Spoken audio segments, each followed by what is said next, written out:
Someone loses everything in a fire. Someone starts it to bring justice back. In a quiet town where everyone knows each other by name, one man became an outcast overnight.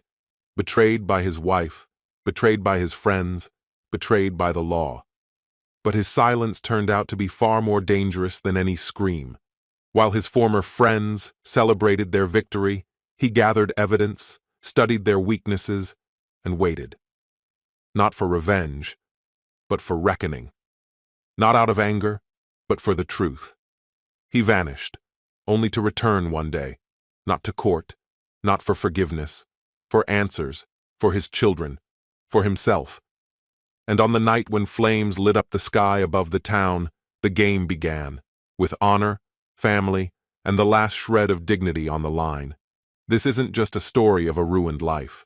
It's a chronicle of resistance in a world ruled by those who think they can erase you with the stroke of a pen.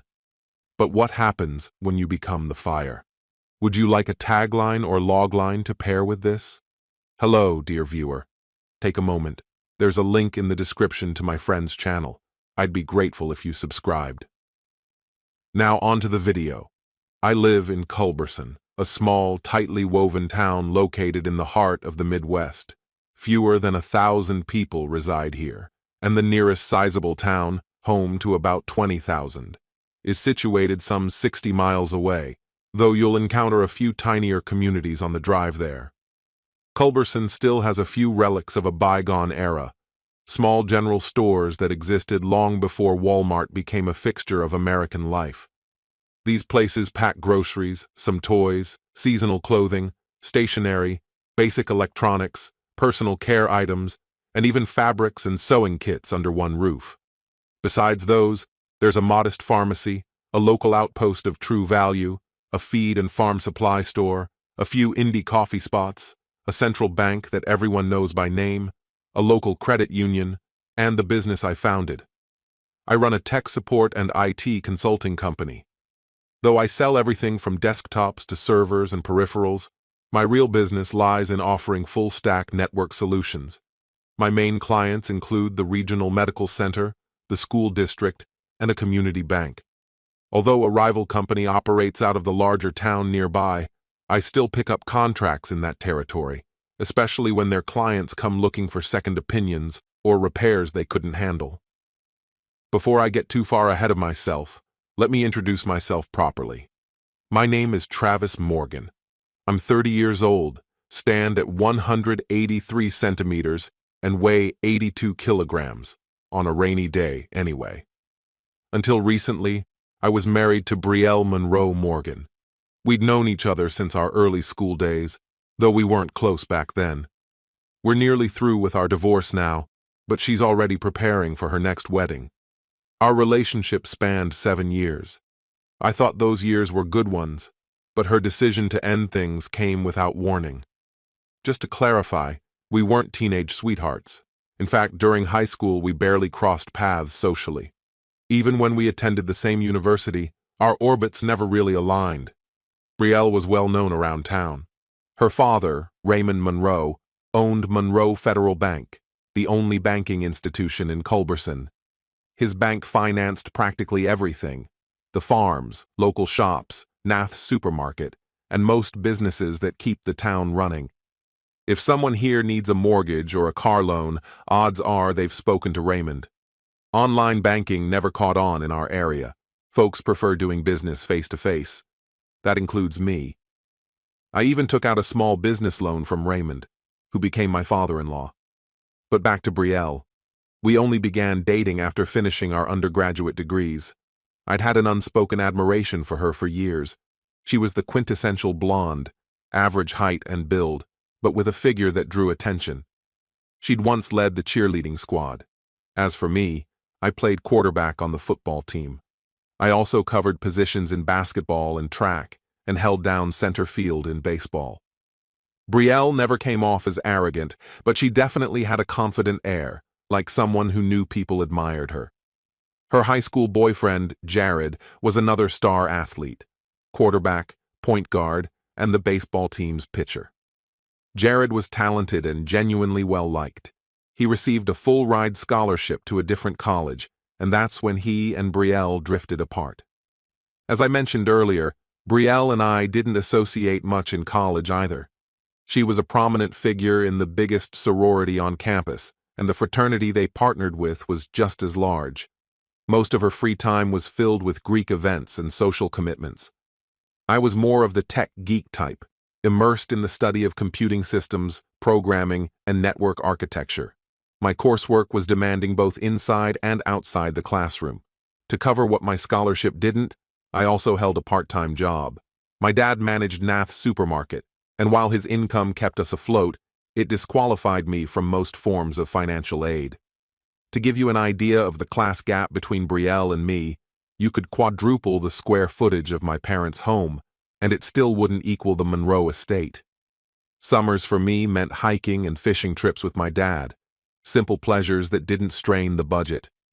Brielle, on the other hand, spent her breaks in Aspen, the Ozarks, Miami, and occasionally Monroe or Hawaii, just because they could. We really did come from two different worlds, tied only by the accident of growing up in the same place. After college, when I returned to Culberson, Brielle suddenly started showing interest. In fact, it felt like she was the one chasing me, and I never quite figured out what prompted that. Sure, I had just launched my company, but it was still a one-man operation. I had secured a grant to get started, and by the end of the first year, I was barely breaking even. One night, we both ended up at a bar with live music. Brielle approached me out of the blue and asked me to dance. Something just clicked between us. My mom had made sure I learned the basics of a few dances when I was younger, so I held my own. We stayed out until closing time, ended the evening with a kiss beside her car, and she made me promise to call and arrange a real date. I was my parents' only child. After I was born, medical complications made it impossible for my mother to have another baby, so I guess you could say I was their miracle. Brielle had a brother, but he left home at 18 and cut all ties. No one has heard from him since. He and Raymond never seemed to see eye to eye. A year after I graduated from high school, my dad passed away unexpectedly from a heart attack. Mom said he'd mentioned mowing the lawn that day, and later, when she noticed something odd near the old shed, she went out to look. She found him collapsed, and by the time emergency services arrived, he was already gone. The paramedics didn't even attempt CPR. He'd been away far longer than he should have. Brielle appeared at my father's funeral, despite the fact that we had only dated a few times. I genuinely appreciated her presence. At the graveside service, she stood quietly at my side, slipped her fingers into mine, and remained there as I wept. She also extended genuine kindness to my mother and the small number of relatives who came, people who had clearly gone out of their way to support us. Before he died, my father had finished paying off the mortgage, and his life insurance payout was more than enough to provide my mother with financial stability, so long as she spent wisely. In light of what happened down the road, I found real comfort in that. I'll come back to it, but you know that old expression about a man chasing a woman until she turned around and caught him? That wasn't quite how things unfolded between Brielle and me. If anything, she pursued me. It was Brielle who proposed our first outing. She was also the one who initiated our intimate relationship. I won't share too much, but let's just say we were thoroughly in sync behind closed doors. We became exclusive, or at least I assumed we had, and I never caught wind of her seeing anyone else. We were together 2 or 3 nights a week. My job often required travel to isolated areas. Some of the big farming enterprises were trying to integrate their entire operations, everything from plows and planters to milk machines and desktops through wireless networks. Because the infrastructure was scattered across wide tracts of land, it posed serious technical hurdles. So when I was out of town, I had no way of knowing whether Brielle was staying at her parents' place or sleeping somewhere else. Speaking of Brielle, I should mention her employment. With a degree in women's studies, her options in Culberson were limited, so she ended up working at her father's bank. She began as a teller, but quickly moved up to become vice president of lending, thanks largely to her family name. Yes, she got the job through connections, but she threw herself into the work, and picked up the hands-on banking education her father had always wanted her to have. In hindsight, I can see I was manipulated into marriage. A little before Christmas that year, Brielle told me she was pregnant and asked what I intended to do. Raised with a traditional mindset, I immediately offered a proposal. The timing should have set off alarms. She and her mother scheduled the wedding 7 months after the holiday engagement. By the time I discovered there was never any baby, the arrangements were too far along, and invitations had already been mailed.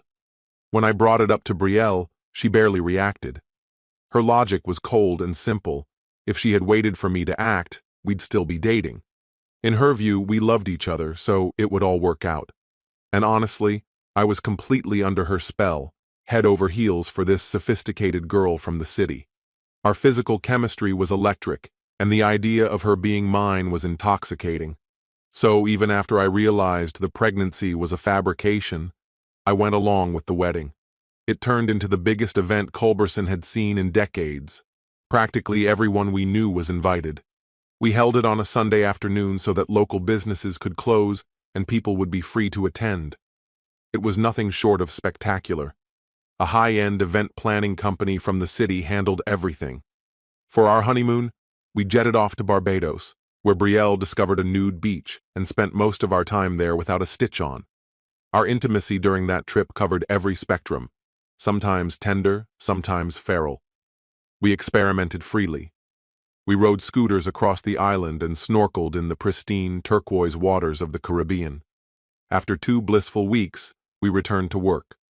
I had brought on my first employee by then. By the time the marriage fell apart, I was running a team of 3 technicians and a bookkeeper who kept the office organized. About a year into our marriage, Brielle told me she was pregnant again, and this time, she really was. Our daughter, Camille, who we affectionately called Cammy, was born healthy and perfect, with tiny hands and feet, and she became the center of our world. I loved her deeply from the very beginning. 2 years later, we welcomed our son, Tristan, or Triss, as we came to call him. He too was born strong and sound. For a while, life felt full and fulfilling. I was genuinely happy. But during our 7th year together, something changed. Suddenly, Brielle's job required long hours, late nights and weekend shifts. Sure, I could understand the occasional seminar or banking conference, but it was the slow season. There couldn't have been that much going on. Brielle always answered when I called, and I made a conscious effort not to check in too often. She never missed a call or seemed caught off guard. Still, I couldn't shake the feeling that something wasn't right. Our sex life started to suffer. Brielle was rarely home before I went to sleep. Most nights, I headed to bed right after getting the kids down, since I had early appointments. Even with help, I was stretched thin, just managing to stay afloat. I still made sure to keep evenings open to be home with the kids, especially as Brielle's presence grew less reliable. I'll never forget the final time I made love to her. It was a Friday. I got home and, to my surprise, Brielle had beaten me there. She'd even cooked dinner. The kids were ecstatic, chattering through the entire meal. We had to remind them more than once to actually eat. After dinner, we all pitched in to clean up, then put on Shrek for what felt like the 1000th time. The children were so thrilled to have Brielle home that she was the only one they wanted for bedtime. I wasn't even allowed into their room. When she came back into the living room, she was holding 2 glasses of wine, a pair of heels, and wearing a translucent little nightie she called her baby doll. Something that clung to her just right and left me breathless with desire. We curled up together on the sofa, sipping wine, while she leaned in and whispered exactly how she wanted the night to unfold. She wasn't seeking affection or emotional connection. What she wanted was unfiltered, intense physicality. I wasn't sure I could meet that demand, not after all the time that had passed between us. I worried I'd lose control far too soon. Still, I gave her everything I had left, then blacked out. When I came to on Saturday morning, Brielle was already dressed, standing beside me with an envelope in her hand. "Get up, idiot." The intimacy from the previous night had vanished without a trace. The woman who had wrapped her arms around me hours ago was gone. In her place stood someone cold, detached. She told me the kids were ready and on their way to her parents' house. "This is where I'll be for the weekend," she said, her voice flat. "You've got 48 hours to remove your stuff from my home. If you try anything, I'll file for a restraining order on Monday for emotional abuse and aggressive conduct." She tossed the envelope onto the bed. "Those are the divorce papers. They'll be filed first thing Monday." I just sat there, stunned. Eventually, I found my voice. "Why? What's happening?" She sneered. "Jared just started working at the bank with his dad. We're getting married as soon as this divorce is finalized. We've been back together for months. It's time for the next step." As she headed for the door, she delivered one last hit. "Jared can't have children, so we're adopting Camille and Tristan. They'll be using their actual names now," she added sharply. "Not those ridiculous pet names you gave them." Then she slammed the door behind her. I spent the next 12 hours poring over every clause and demand in that envelope. Brielle, or rather Brielle, was claiming ownership of the house. She also wanted to take over the business, leaving me demoted to a low-level employee with the smallest paycheck on the team. She was pursuing full custody of the kids. The child support figure she demanded would leave me nearly destitute, and she also wanted spousal support, despite the fact that she earned significantly more than I did. Her car was in her name. Mine was technically the company's, so I could only use it if I remained employed. Our joint savings weren't much, but they had been something. She had already cleared the account, leaving just a few dollars. I didn't even get a fraction. At some point, I stopped reading and started making calls. I needed a truck and a trailer, anyone who could help. I had no close friends, only ones we shared, and I knew they wouldn't take my side. So I reached out to a few guys from high school. To my surprise, they showed up. We packed up everything Brielle hadn't claimed. With no home to return to, I went to the office. The previous year, I had purchased a building to support our business's expansion. On the second floor, at the far end, there was a tiny apartment, neglected, dirty, barely livable. I rolled up my sleeves and spent all of Sunday cleaning every inch of it. I slept on an air mattress. A few of the guys donated some old furniture and kitchen essentials. I had a microwave for meals, no oven yet, and used a cooler full of ice to chill beer and a few perishables. When Monday came, I woke up sore and stiff. Sleeping on an inflatable mattress should be reserved for emergencies only. The shower was ice cold. There was no hot water in the apartment, just a tiny heater downstairs for the office washroom. I cleaned up the best I could, shaved, and tried to look halfway decent. Then I started calling attorneys. It quickly became clear none of them wanted to take me on. To them, I was a lost cause. Then came the final blow. Her father. He made it clear I was on my own. No financial assistance, no support, not even a loan. I'd run out of time. With no attorney, I walked into the courthouse alone that morning, forced to stand for myself. The judge was Garrison. My stomach turned. He was a regular at every Monroe family gathering. I was fairly certain he banked at Monroe Federal, probably had his home and car loans through them too. He turned to me for opening remarks. "Mr. Morgan, why aren't you represented today?" "Your Honor, I'm sorry. My wife gave me the papers Saturday morning. I only started looking for legal help today." He wasn't swayed. "Continuance denied. Records show the filing was made 3 weeks ago, and the hearing date set then." He flipped through the paperwork. "The documents also confirm you were served at your place of employment by a deputy that same day. You've had plenty of time to hire counsel and provide your financial disclosures. I now hold you in contempt for deliberately trying to postpone these proceedings." "Your Honor, please allow me to state for the record," I object. "This settlement heavily favors my wife. It's designed not to support the children, but to financially cripple me. All of our income was filed jointly. She has full access to our finances and cannot claim she's unaware she doesn't qualify for alimony." I added, She's already announced her intention to remarry immediately after the divorce is finalized. That should make her ineligible for alimony. His gavel struck. That's enough. You are out of order. You've had ample opportunity to comply with court procedure. This matter is settled. The court rules in favor of the plaintiff. The judge tapped his gavel once, rose from the bench, and exited the courtroom without so much as a glance. I remained frozen in place. Just like that, it was finalized. I was no longer married. With a single pronouncement, my life had been dismantled. My children were slipping further from reach, and the business I'd built was no longer mine. I looked across the courtroom at Brielle. For a split second, something like guilt flickered across her face, but it vanished just as quickly, replaced by a smug, icy smile. "You should get going," she said flatly. "I'm not paying you to sit there looking like someone stole your lunch." The past several days had been a blur of fury, confusion, and grief. A dark bitterness was beginning to grow inside me.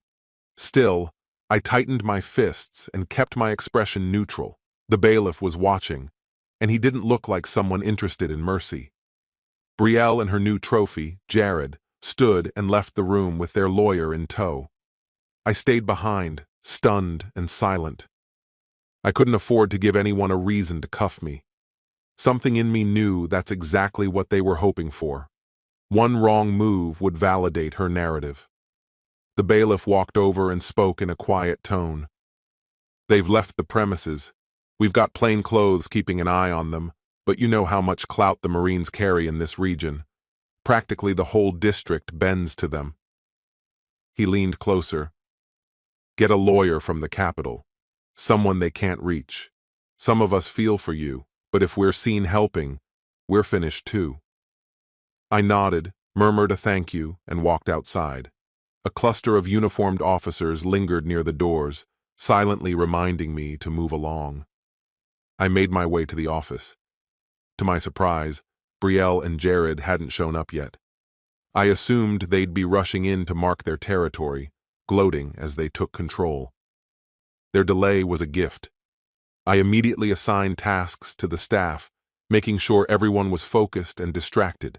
Then, I scribbled out a check made payable to cash and handed it to our accountant secretary, asking her to head straight to the bank.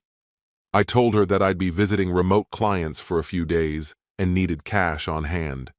If I had tried to make the withdrawal myself, I suspected there'd be trouble. But unless there was a signed judicial order already filed transferring authority, the bank had no reason to deny access. Around here, hard currency still carried weight, especially in areas where card fees eat into every transaction. My name was still listed on the company account, and my signature hadn't been revoked.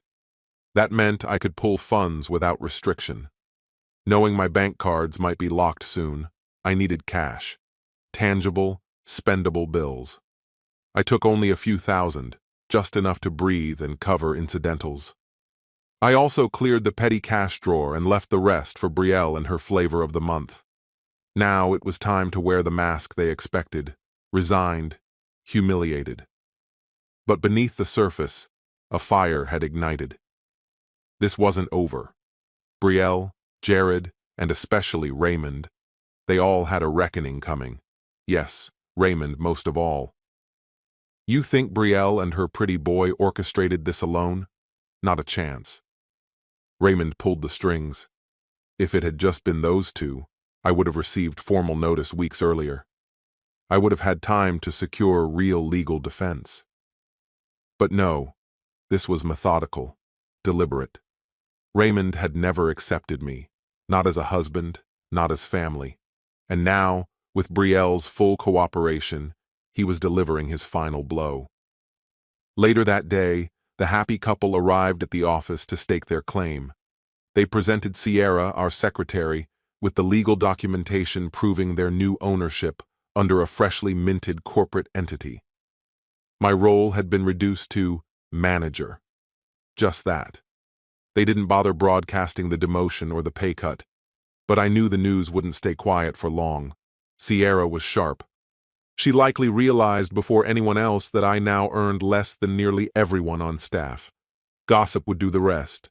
Still, for the time being, I kept the routine going. When the snakes made their entrance, I casually mentioned a meeting with a client and walked out. I wasn't about to risk violating the protective order. That would only help them tighten the noose. At least the restriction only barred me from being within 30 meters of them. Any more than that, and I'd practically be homeless. That evening, I headed to a nearby bar owned by one of my loyal clients. I'd upgraded his entire operation, installed tracking systems, automated ordering, even synced the beer taps with inventory logs. He greeted me behind the counter. "Travis, I hate this, but I can't serve you," he said, keeping his voice barely above a whisper. "Word's already out. Anyone who helps you, talks to you, or sells to you risks having their lines of credit pulled. Nobody can afford that. You've got to go." With a slight nod toward the back door, he added a discreet wink. I remembered the blind spots in his surveillance layout and slipped quietly along the wall, disappearing out the side. Behind the bar, he met me again, cradling a six-pack of my favorite beer. "I'm really sorry, Travis," he said once more, handing it over. "Consider this a peace offering. Maybe it'll get Monroe to back off and cut the nonsense," he said before slipping back inside. I stuck to the shadows, hugging the wall as I made my way to my tiny, isolated apartment. When I got there, I spotted an old mattress and box spring, along with a basic metal bed frame, leaning up against the rear entrance. No more nights on that damn inflatable, I thought. After tossing the beer into the cooler, I dragged the bedding inside and set everything up. That night, for the first time in weeks, I actually slept, thanks to the combination of a real bed and a couple cold drinks. The next morning, I made my way to Nath's store to replenish some groceries. But at the register, I was abruptly stopped. One of the clerks motioned toward the door. Nath came out himself and walked over, clearly uncomfortable. "Travis, I like you and your folks, but I can't take the risk," he said. "If Monroe finds out I sold anything to you, it's over. He'll shut me down in a heartbeat. I hate doing this." He gave a weak smile and gestured toward the exit. "Tell your mom I said hi." Then, playing to the cameras and whoever might be watching, he gave me a light shove, pretending to be annoyed. That night, I found a wooden crate full of the same groceries I'd tried to buy, sitting near my car. It was padlocked, and the key was tucked just behind the front driver's side tire. I brought everything inside and left the box outside. When I tried to shift it, I realized it weighed a ton. Underneath, someone had attached heavy steel plates, clearly a deterrent to make stealing it more trouble than it was worth. It wouldn't stop a pro, but it'd definitely slow down the average thief. I left town for a couple of days to meet with clients. During those long drives, a plan began to take shape. Since I couldn't get the materials locally, I stopped at a backroad gas station and picked up a few cans of fuel, both diesel and regular gas. Every time I left town, I brought back a little more of what I needed. Meanwhile, Brielle and Jared were doing everything in their power to make my life miserable. She wouldn't stop calling. I had to change my number just to get some peace. One day, a cop even showed up claiming I'd violated a restraining order. I told him I hadn't called anyone. He just gave me a warning and told me to lay low before heading out. Things got so bad I couldn't even fuel up my own company vehicle. I had to send someone else just to keep operations going. But when Monroe Federal started going after my mom, I knew it had gone too far. They began harassing her, trying to pressure her into a reverse mortgage. Then, suddenly, the county claimed she was behind on her property taxes. I called the tax office. The man on the other end confirmed my suspicion in a hushed tone. Monroe was applying pressure from behind the scenes. That was it for me. He probably wouldn't mess with her mortgage directly, but he had other ways to get to her. She didn't deserve that kind of stress. I gave myself 1 week to set everything in motion. It had to go down late at night, when only a handful of officers were on duty, most of them dozing in their cruisers. During the day, I'd drive out of town, park in some lot, and nap in my car. I also bought a rundown pickup truck from an old farmer about 40 miles out. The plates were still good for a while, so I didn't register it. I stashed it behind a dilapidated house just outside the city limits. Once all the pieces were in place, I waited until the town had gone to sleep. I made a loop through the streets to confirm the lights were out and the coast was clear. I didn't want to hurt anyone, but if someone got caught in the crossfire, I wouldn't lose any sleep. The moment had come. First, I accessed the network and remotely disabled the fire alarms in my chosen targets. They were all hooked into their own internal systems, and I was the one who'd set them up. I avoided touching the hospital and the bank. Messing with either of those could bring in the feds. My first stop was a gas station on the outskirts. I pried loose a brick and used it to shatter the glass door. Then I mixed diesel and gasoline in a bottle, my DIY incendiary. I lit the rag wick and hurled it through the opening. It exploded near a shelf, flames licking upward. Then I headed across town and did it again at another spot. Soon after, I heard sirens, volunteer firefighters racing toward the first fire. I couldn't help but smile. Raymond, who now held the title of fire chief and sat on the board, had always opposed funding for upgrades. Tonight would show how short-sighted he really was. Next, I hit the agricultural supply store. The manager had always been a scumbag, even before things went south. I used 3 Molotovs there, spacing them out to ensure the fire would take hold. The sprinkler system activated, but with the alarms disabled, no one was alerted in time. By the time the water started spraying, the flames had already spread too far. Without quick intervention, the suppression system was useless. As the town's commercial strip burned, I returned to the house I used to live in and picked up the landline. Brielle answered. I used a toy store voice changer, Darth Vader's voice, deep and mechanical.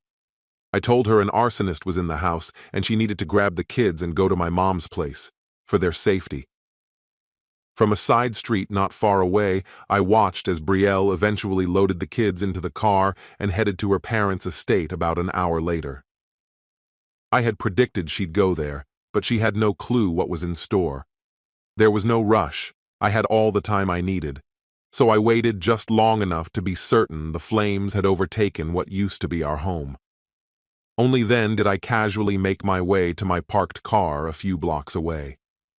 When Brielle arrived at the gated subdivision where her parents lived, yes, our sleepy little town had one of those, complete with security guards, she found the grand house already burning.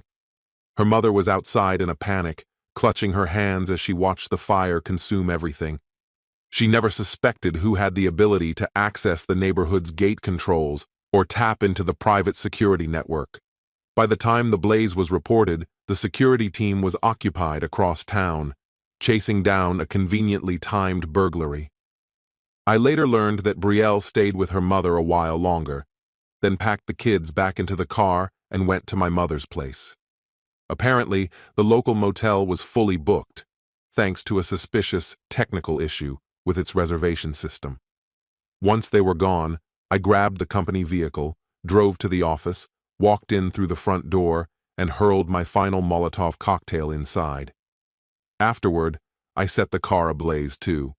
What none of them, Brielle, Jared, or her oblivious father, knew was that I had already canceled the insurance on both the office and the car weeks earlier. After that, I returned to the scene of the first fire. Firefighters were doing their best to contain the inferno, but the situation was grim. Raymond stood near the only fire engine on site, dressed in spotless white firefighter gear, helmet and all, barking orders at a crew that looked like they were coming off a bar crawl. The police were scattered around town, chasing reports of more fires that had broken out, leaving me free to move unchallenged. There was no aid coming from nearby fire stations. Raymond had burned too many bridges, refusing to cooperate or sign mutual aid agreements. Everyone involved was feeling the pressure, both from the blaze and their own incompetence. I strolled right up behind Raymond, voice changer ready. Pressing a short wooden baton against his back, I let Darth Vader's ominous voice speak. Don't move or turn around, it warned. One false step, and you'll regret it. He stiffened, beginning to protest, but I cut him off. Be quiet and listen. This town is going up in flames, and if you want it to stop, you need to change how you operate. Retribution doesn't discriminate, I said. Even your house? Gone. Take the message seriously. Stop acting like a fool, or things will get worse. To make sure he didn't catch a glimpse of me, I shoved him hard. He fell into a ditch filled with mud, and the sight of his perfect white outfit now soaked and filthy was almost laughable. He tried to rise, reaching his knees, but I kicked him back down, face first, into the muck. Then I walked away, disappearing into the crowd that had gathered to witness the desperate firefighting efforts.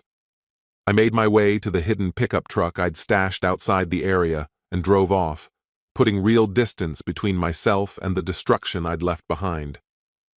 I knew I'd be on the suspect list. Even in a town riddled with corruption, something this big couldn't go uninvestigated.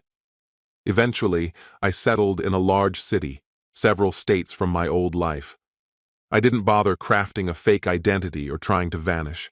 I simply slipped into anonymity. Honestly, I didn't care. The kids were gone. Jared had taken them, and I had no way to pay support anyway. I knew the authorities would come looking eventually, so I didn't take any chances by launching a new business. I went back to what I knew and got a job in an IT department, quietly doing the same kind of work I used to. After some time, I decided to reach out to my mother. I was still paranoid, so I drove 50 miles away from my apartment before calling her landline, just in case someone was tracing the call. Maybe I was being overly cautious, but I didn't want to risk it. She was overjoyed to hear from me. Still shaken from everything that had happened, she jumped straight in. First of all, she said, thank God you're alive. At one point, they thought maybe you died in that apartment fire. No body turned up, though. Later, someone suggested you'd left Brielle and Jared a resignation letter and just disappeared, but it burned in the blaze. Thank you for calling, she continued. Second, Brielle and Jared never got married. Turns out he was already legally married in another state, and never filed for divorce. She and the kids stayed with me for a bit until she found a smaller place, not like the house you used to own. Third, most of the buildings that burned were insured through a bank-owned agency. The destruction was so widespread, the insurer ended up waiving all deductibles. Once the investigation got underway, everyone was furious that Raymond Monroe had been in charge of fire safety. The blame landed squarely on him for refusing to modernize the department or form partnerships with other agencies. Fourth, a new bank stepped in and started offering recovery loans to the destroyed businesses. That cut deep into Monroe Federal Bank's earnings. And here's the kicker, she added. Monroe Federal is run by a board, and they're livid about how Raymond has handled things. He's on thin ice now, basically under supervision. Fifth, Brielle never married that creep Jared. With that out of the way, she had the restraining order dropped and said she wants to talk to you. And the kids? They're still yours. Since the divorce hadn't hit the 90-day finalization point, she asked the judge to amend it. There's a real chance you're still legally married. The kids come over after school and always ask about you. Sixth, and this is just bizarre, did you know Judge Garrison had a hidden collection of vintage cars? Nobody knew, but they all went up in flames that night. Now there's nothing left, just ashes. Rumor has it that Raymond bought insurance on the fleet to lessen the judge's financial strain. He ended up making just a few $100 off each vehicle. Word is, he's down over $1 million now, and his relationship with Raymond Monroe has turned cold. We're in the process of finding a new police chief since the sheriff resigned, followed closely by a wave of officers and deputies stepping away from their posts. Brielle's parents are scrambling to find somewhere to live. Their house was wiped out completely, and until a replacement goes up, there's not a single livable apartment in the area. That rebuild might take years, if it even starts. So far, not a single contractor has been willing to take on the job. She came right out and asked if I'd consider renting or selling my place to her family. I gave it a moment's thought, but ultimately declined. After how they treated my son, I didn't feel right entrusting them with my home. Raymond seemed to take it personally, but with the mess he's in legally, even the tax man told him to keep his mouth shut. Speaking of which, my own taxes were finally processed. I think the message got through loud and clear after someone torched the tax collector's vehicles that same night. As Raymond's hold on the town weakened, the mood noticeably lifted. People's tax headaches seemed to disappear overnight. Nowadays, the only real worry is the fires, especially if you run a business or your name is Raymond Monroe. Most residents see the flames as a kind of cleansing. So, when do you think you'll go visit your mom and the kids? That made me grin. I think it's about time I planned a trip. Although I might need a new car, mine barely survived the last journey. Hang tight, Mom. Once I stopped dumping my misery on you, I managed to navigate the bizarre terms of my abrupt divorce and found a way to get back at my ex, her new man, and her father. No one died, and only a handful of volunteer firefighters walked away with minor injuries, at least from the fires they were able to reach. I burned down my ex-wife's place after giving her a heads up through a disguised voice. When she tried to escape to her parents' house, she found it already engulfed. After that, I put serious distance between myself and everything I once knew, hundreds of kilometers away to start a new life. Still, and this part matters, when I mentioned my mom's house or the town I grew up in, I always called it home. Hard not to. That place raised me and shaped a big part of my adult life. Even if it's now just a flickering image in my rear view, it'll always be home. It's been almost 3 years since the marriage collapsed, or blew up, really. Hard to tell. What I do know is that my ex, her boyfriend, and her dad seemed hell-bent on ruining me for reasons I'll never fully grasp. If she had simply said she rekindled an old flame and wanted out, it would have hurt, sure, but I could have handled that. Instead, they laid a trap. They wrecked everything, my business, my bond with the kids. They even tried to keep me from seeing them. Judge Garrison granted me visits, and that's all I got. They left me jobless, forced me into a dead-end gig, and drained me dry with outrageous alimony and child support, even after they stripped me of legal parental rights. What stung the most was being deserted by people I'd grown up with, folks I thought I could count on. It felt like the whole town had turned its back on me. I didn't think any courtroom, even in the state capitol, would give me a fair shake. Raymond Monroe clearly had his hands deep in local affairs, judging by how everything unfolded in the one place I should have felt safe. I had friends there, good ones, but none could risk going up against Monroe Federal Bank and its owner without jeopardizing their own lives. I did what I could to shield the quiet supporters from the blowback that followed my fiery night of reckoning. Still, some of them may have faced consequences anyway. I have no idea if I'm still on the radar of law enforcement.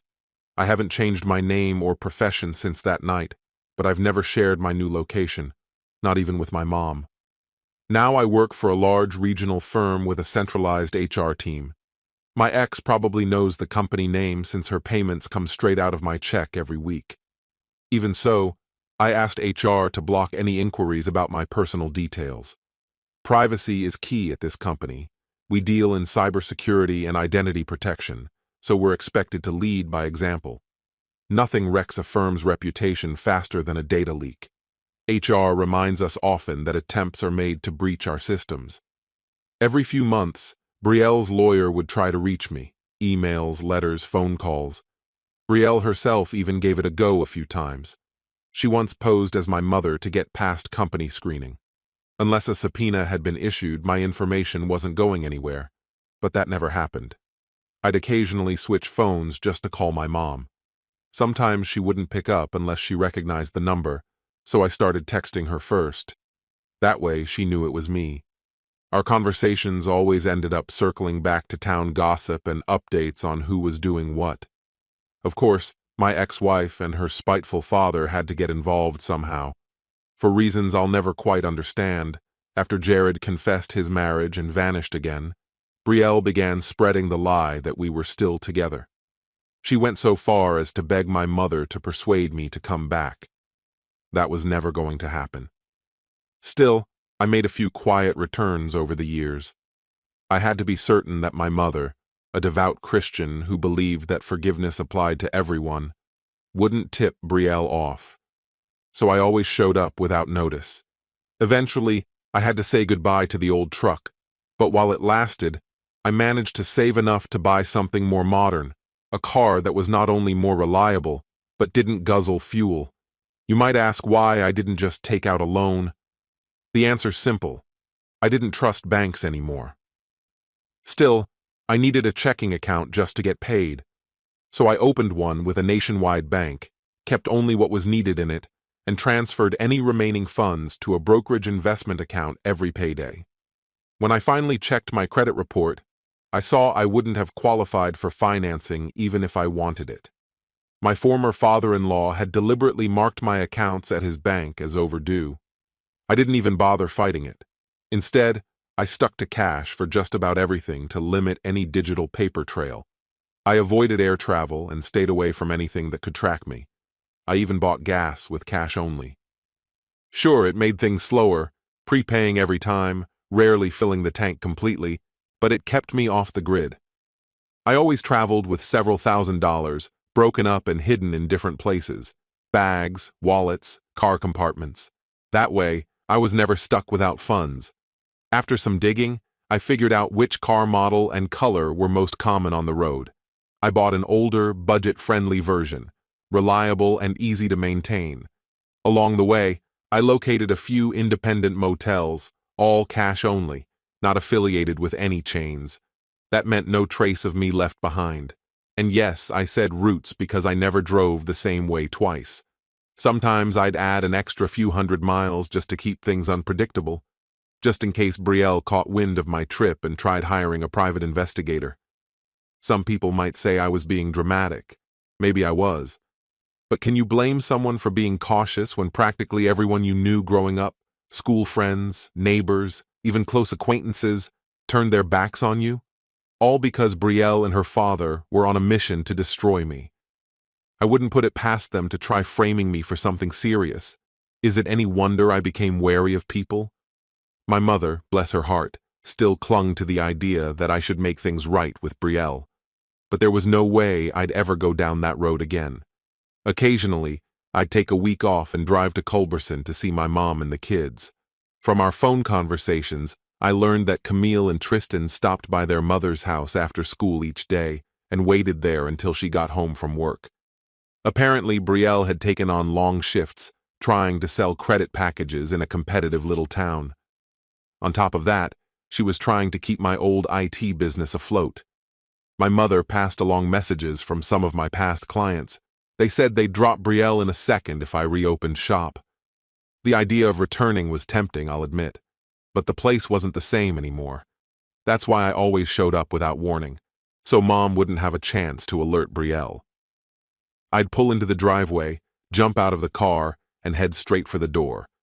The moment my mom answered, I'd ask for her phone and pocket it before I even said hello to the kids. I used the names I liked best, Cammy and Triss. They'd run straight into my arms the second I knelt down, bursting with stories about everything that had happened since our last visit. Once we'd caught up, I'd load everyone, Mom too, into the car, and we'd drive to a town about an hour away where we had a small, tight-knit community. We'd eat out, maybe see a movie, stop at a children's museum, feed ducks in the park, anything to make the time special while I reconnected with my kids and caught up on family news with my mom. Of course, the evening always ended with my mom giving her usual speech about forgiveness, mercy, and following Christ's example. I'd gotten used to just nodding along.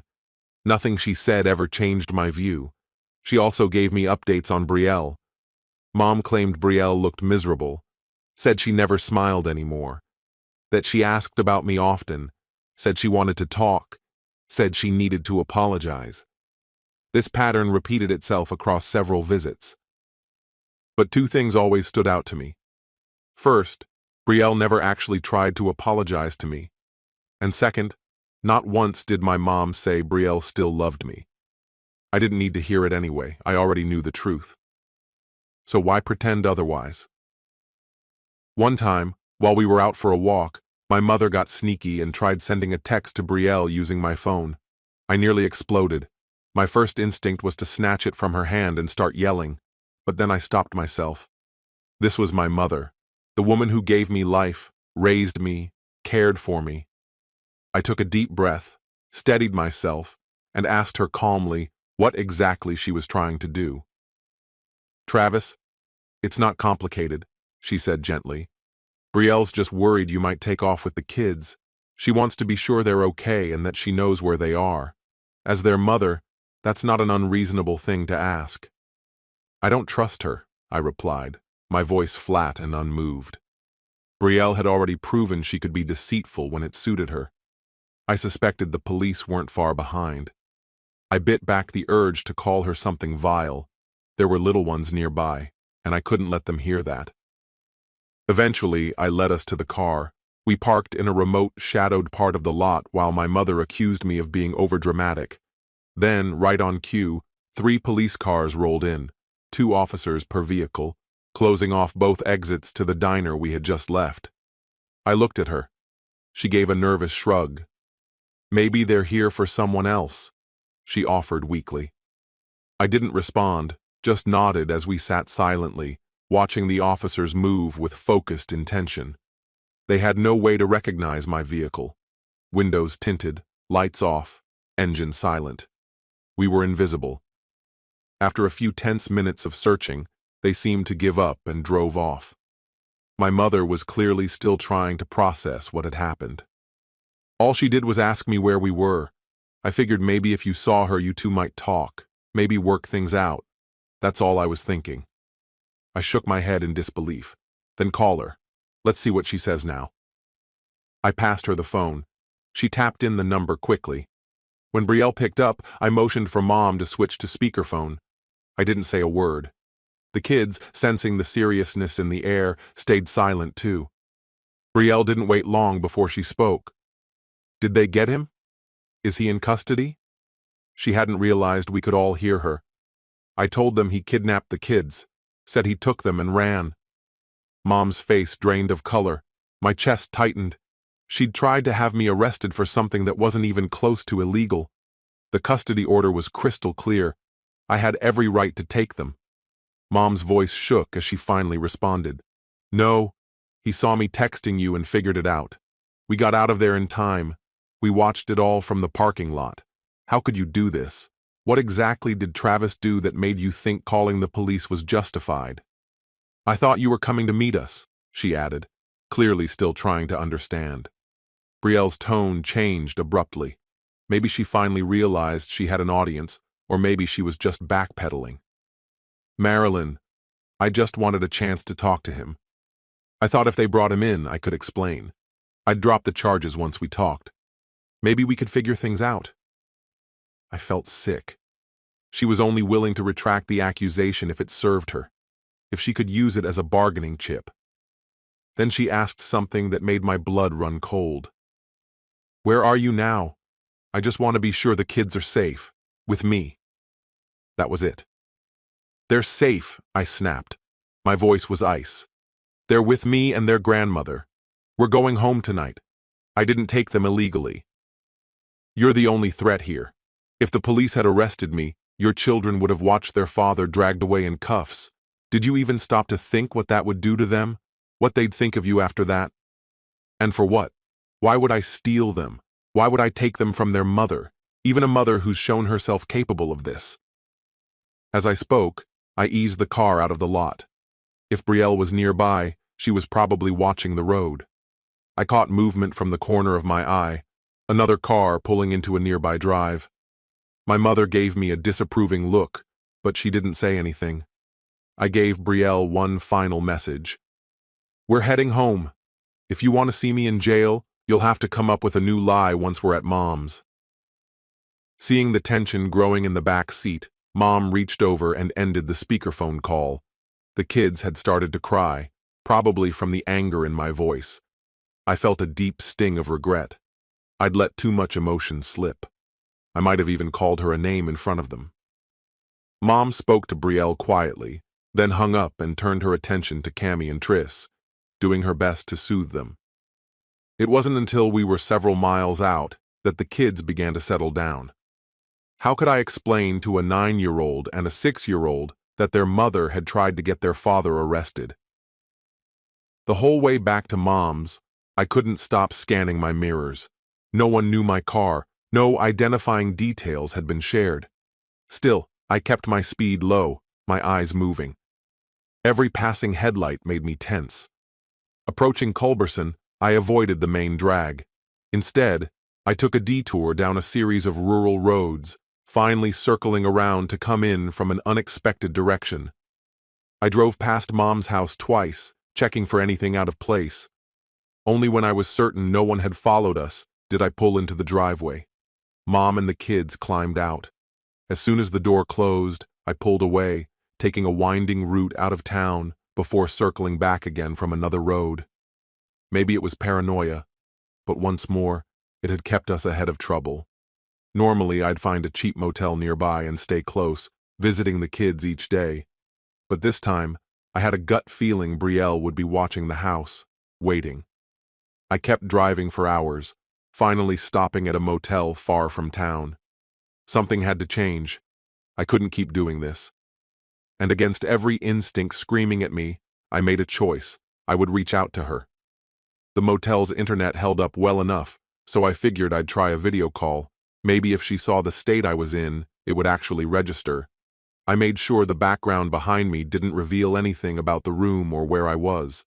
I also planned to bolt the second the call ended, just in case she, or someone else, found a way to trace the IP back to my location. I figured she'd need time anyway, enough to get the kids home and put them to bed. I got lucky. She answered on the first ring. I hit the video icon, and she accepted instantly. I didn't want to lay eyes on her. Seeing her again was the last thing I wanted. But this was the situation I was in now, and this was how it had to be. It had been 3 years since we'd spoken face to face, and she hadn't lost her beauty. But I knew better than to be fooled by appearances. "Travis," she said, like it actually meant something. "It's really good to see you. Why didn't you just come back and visit the kids?" The truth was, I had no idea whether walking back into town would get me cuffed. For all I knew, she had law enforcement waiting behind the curtain, ready to make a scene. Someone had clearly decided I was the villain in the saga of everything that had gone wrong with her family after I disappeared. "No one's chasing you, Travis," she replied. "The state police came by, an arson specialist too, but nothing came of it. No leads, no suspects." "Sure," I said, not buying it. "Maybe they suspect you," she admitted. "You did leave town right when everything went down, but plenty of people here have it out for my father. His reputation, his business dealings. It's made enemies. After it all happened, no one cared about anything except what was going to happen to him next. Did you know the fire department kicked him out? Labeled him a disgrace. They even booted him off the board of trustees. Honestly, it's exactly what he deserved. None of it mattered to me. Her father, the board, the rumors, I couldn't care less. All I wanted was to see Camille and Tristan again. The rest of them could disappear for all I cared. "You're still around, aren't you?" she asked. "Can we meet up?" "What for? So I can be arrested for supposedly abducting my own kids? The same kids I legally have every right to see, no notice, no permission required, court order and all?" Her expression shifted, part stunned, part ashamed. She hadn't expected that. "I just thought we could talk. I wouldn't press charges, Travis." "Yeah, but every time a cop pulls me over for a busted taillight, the system still shows I was booked for kidnapping. Doesn't matter that I wasn't charged, never convicted. It's still there. You think that disappears?" "I'm sorry," she whispered, "but I can't undo that now. And even if I retracted the report, wouldn't that just make me guilty of filing a false one? Not great for your record, huh?" "They wouldn't let that happen. My dad would step in. Sounds just like the Brielle I used to know." "He'll fix it," she insisted. "I have the right to do whatever I think is best, even if it means bending the rules or trampling over your rights in the process. and then she dropped something that knocked the wind out of me. "We're not divorced, Travis. You're still my husband." I froze. "No, we're not. I've got signed, stamped papers saying the divorce is finalized. I'm not even the kids' legal guardian anymore. That's why I say your kids." "After the fire," she said, "I told my lawyer to pull the filing. It was still within the 90-day window, so the decree hadn't gone into effect yet." She went on. "Judge Garrison was livid with my father, something about losing a bunch of vintage cars, so he reversed it with barely any resistance. Why was your dad so hell-bent on destroying me anyway? What did I ever do to him?" "I honestly don't know," she said. "I thought everything between us was fine." And it had been. I had a wife I adored, 2 beautiful kids, a business that paid the bills, and a good name in the community. And then, in the blink of an eye, it all crumbled. I was left with nothing but the threat of handcuffs and whispered accusations, all part of a setup her family orchestrated. Disappearing had been my only option. It was the only way to make sure they didn't pin some false charge on me and drag me away. She looked shocked, like she hadn't ever considered it from my side. "That's not what we meant to happen," she said, her voice almost breaking. "You have to believe me." "Look at me," I said. "Do I look like someone who believes a word out of your mouth? Why did you blindside me? Why take my kids without warning, without giving me the chance to get legal help? Why block every path I had to stop you? Why gut my business and force me to work for pennies just to keep it afloat? Your father, Jared. You think pushing me to the edge like that wouldn't break me? That I'd just sit back and accept it?" She shook her head, as if sincerity could wash it all away. "No, they were just trying to help. They were looking out for your interests." I kept pressing. "And just to top it off, you had me in your bed last night like none of this mattered. Then you disappeared, humiliated me, dropped this bomb, and vanished with the kids. You ripped the last thing I had apart and acted like it was nothing." "And the final blow?" I added. "Your damn father trying to destroy my mother over fake property tax claims. You people actually tried to take her house, her home. For what?" "No," she said, shaking her head. "Dad wouldn't do that. He wouldn't go after your family." I laughed, a sharp, bitter sound that echoed with resentment. "Then why did you all go out of your way to ruin me?" I asked. "If you'd just come to me and said you wanted Jared, I would have let you go. I never wanted to hold someone captive who didn't love me." "No. You should have stripped me bare and walked away with it all. That was Dad's logic. If you relinquished custody entirely, you'd have no leverage to contest it later. But you'd still be forced to bankroll our lifestyle to keep up appearances as Monroe. Brilliant strategy, right? He's the one who lit the rumor mill on fire. I didn't even have enough cash to fill the tank on the work truck, let alone stock the fridge. Essentials became luxuries I couldn't touch. Everyone acted like I'd vanished. To make it, I had to conjure basic survival out of thin air. You cut off every resource, yet still expected me to handle the expenses. My mother was the last person I had left, and even she didn't escape your reach. That was the final straw. I couldn't let you people take her down, too. Damn it. I just said it out loud. God, please tell me she didn't record that. That's all Raymond would need to throw me in prison for good. I swallowed the rage clawing at my throat. Brielle still refused to accept the truth when I ended the call. Great.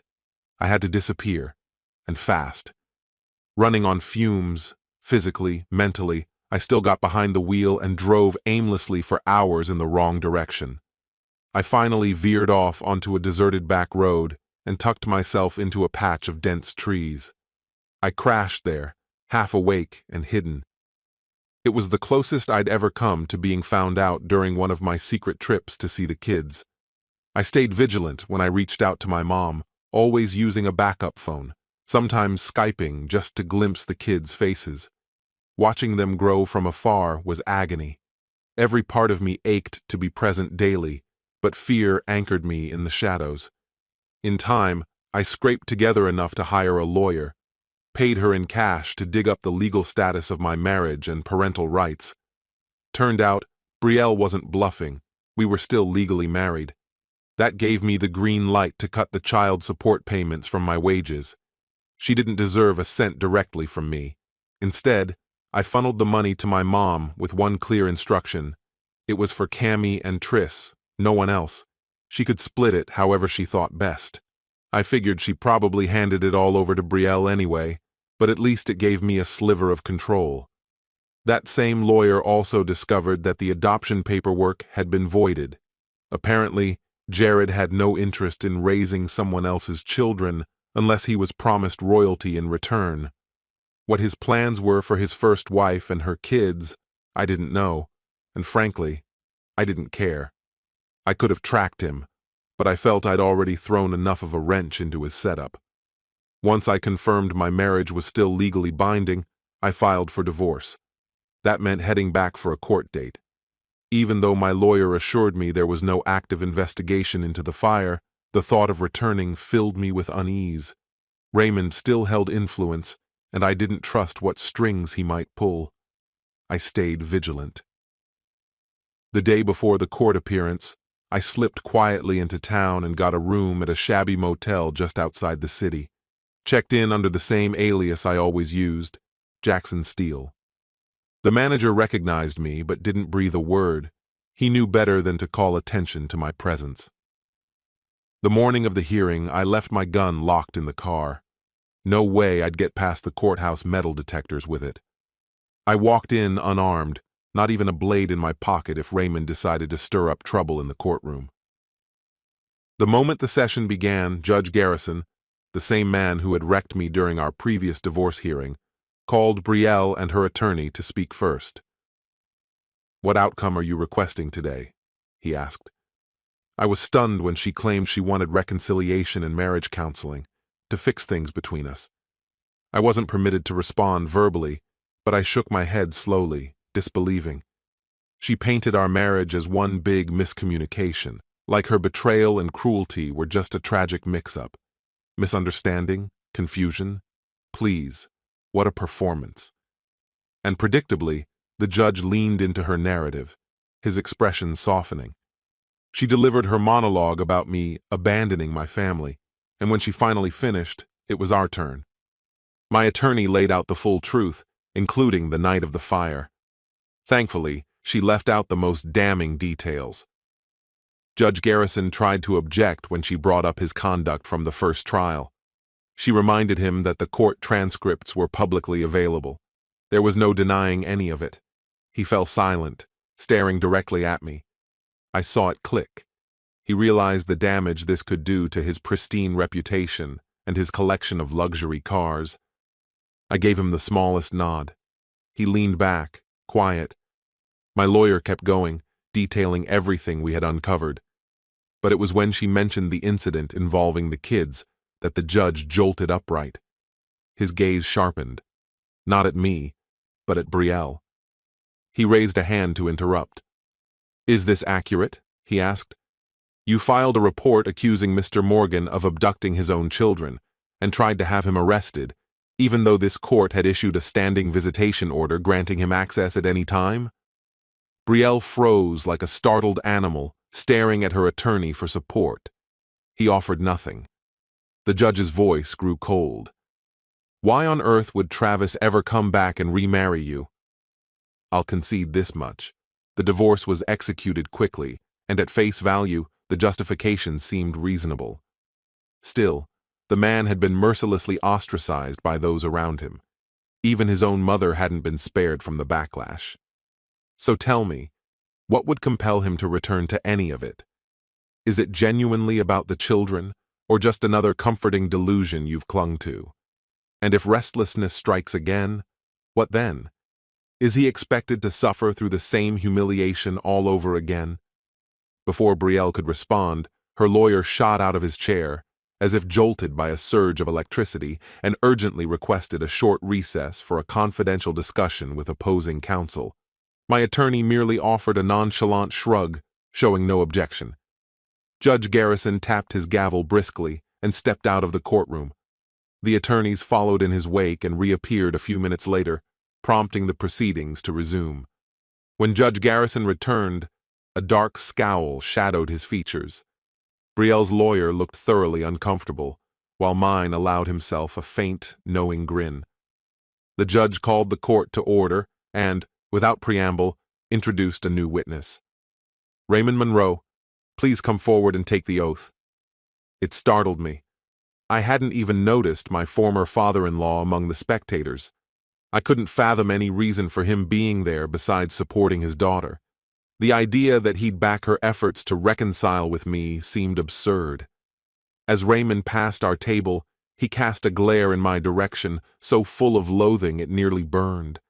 He was sworn in and settled into the witness chair with an air of pompous authority, as if claiming a throne. The judge addressed him directly. Mr. Monroe, please explain your presence here today and how you believe your testimony is relevant. Raymond turned that same contemptuous stare on the judge before launching into a venomous outburst. I can't for the life of me understand what's wrong with my daughter, wanting that no-good bastard back. All he's done is bring disgrace and loss to our family. I can't even begin to calculate how much money he's cost me, and my bank. Frankly, I'd sleep better at night if he were behind bars for good. Judge Garrison slammed his gavel down to interrupt the tirade. Earlier in chambers, your daughter's counsel indicated that you had pertinent information. Please limit your comments to that. What stunned me was that the normally restrained judge hadn't reprimanded Raymond for his vile language. Raymond didn't appear the least bit concerned. He looked like a man who had nothing left to hide. My daughter never should have married that spineless man. He came from nowhere and had no prospects. When she brought him around, I was appalled, but she wouldn't listen. I tolerated it for a while until I hired Jared Whitman.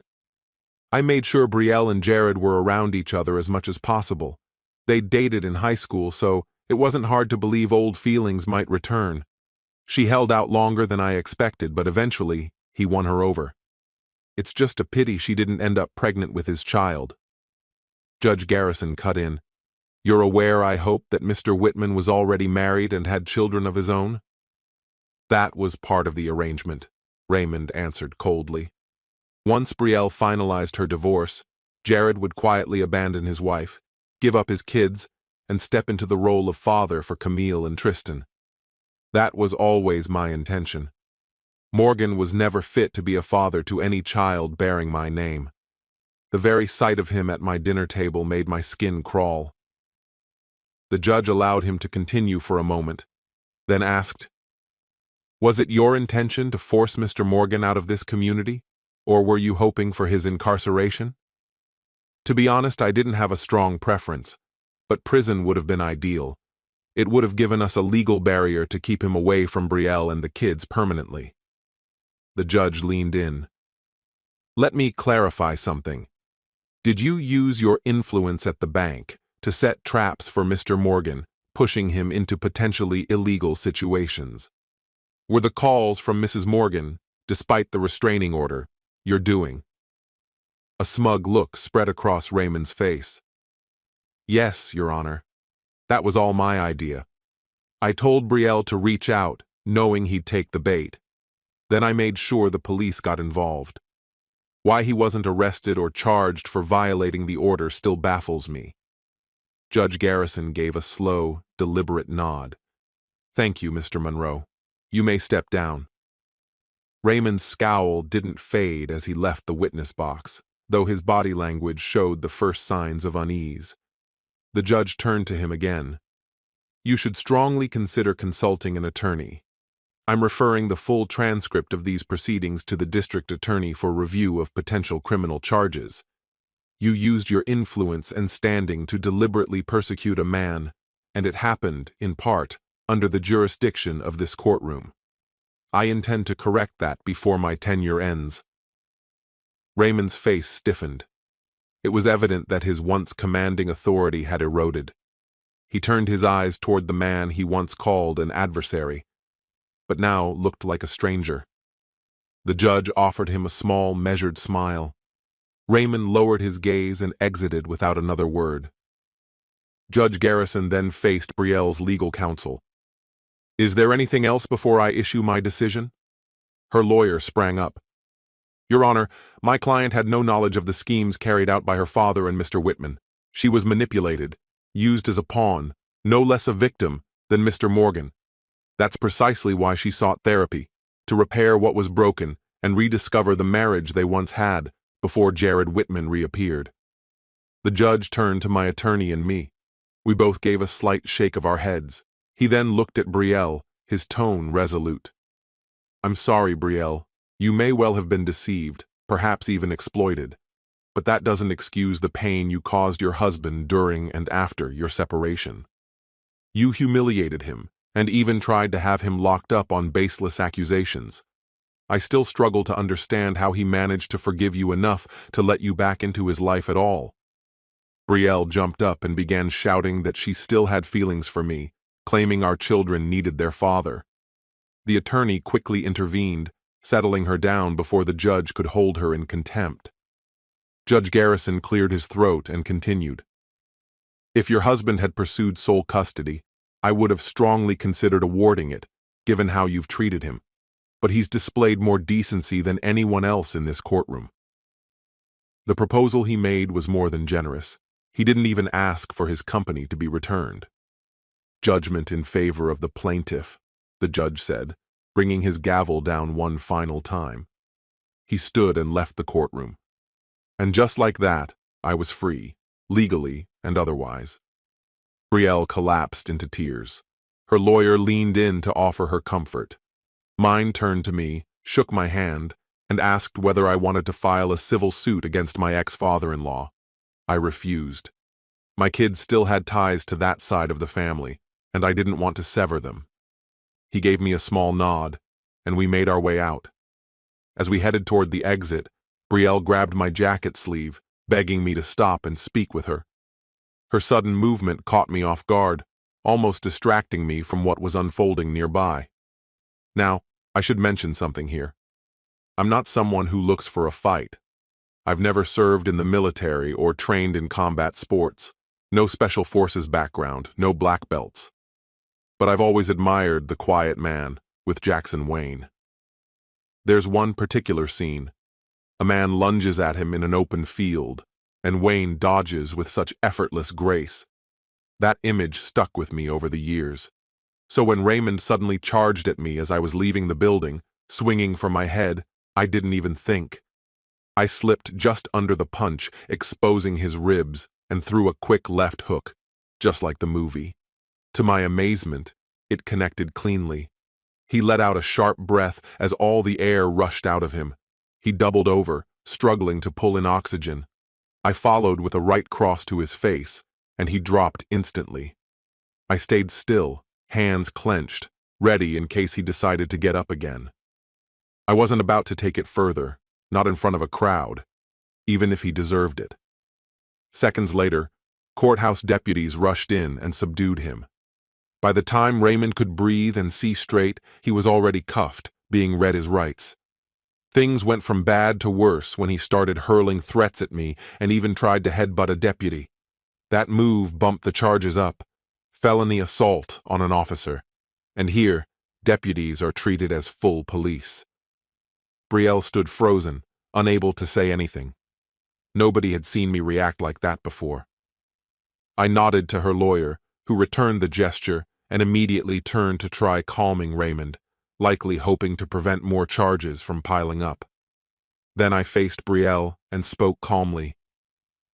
"It's over. Don't make things harder. Don't try to keep me from the kids. Your father needs help. Call your mom. Do what you can before he loses everything." She looked at me, and I saw something shift in her expression. She gave a slow, understanding nod, turned away, and walked over to help her father, trying to salvage what little dignity he had left. As the adrenaline drained from me, a sharp pain flared up in my arm. I glanced down and noticed 2 of my fingers looked off. That's when I realized I might have broken something. My lawyer noticed my expression and quickly hustled me into her car, driving straight to the emergency room. The x-rays confirmed it. Fractured arm. Raymond's head had been every bit as tough as it looked. I got painkillers and a cast. Bless her. She stayed with me the entire time and then drove me to my mom's place to recover. Healing wasn't easy. The injury hurt like hell and eventually needed surgery to fix, but it came with an unexpected upside. That week, I reconnected with my kids. They came by every day to visit while I recovered. In the evenings, Brielle would pick them up. She and my mom used that time to gently push me toward the idea of reconciliation. Most of the time, I avoided the conversation by spending more time with the kids or taking long walks while she was around. After a week, I went back to the new city where I lived and worked. Time passed. The children got older.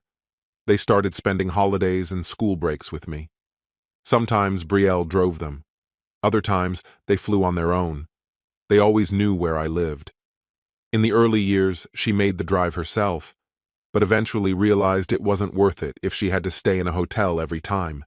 In time, she came to terms with the reality. There was no fixing what we'd had. We stayed civil for the kids. I forgave her just enough to stop speaking with bitterness. Later, when a few of my former clients asked if I'd consider returning to the business, I convinced Brielle to sell me her company. I converted it into a satellite office of my current firm. It wasn't huge, but it performed well and contributed to our bottom line. I made sure that branch stayed profitable. Every month I'd fly into the nearest regional airport, rent a car, and handle whatever needed my attention, though the local team managed most operations.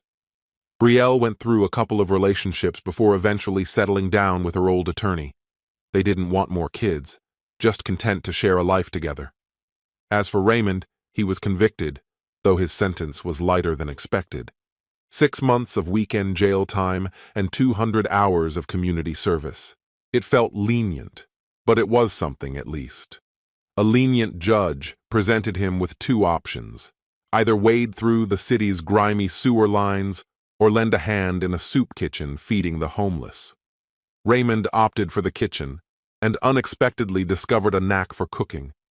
Even when his court-ordered hours came to an end, he chose to keep volunteering.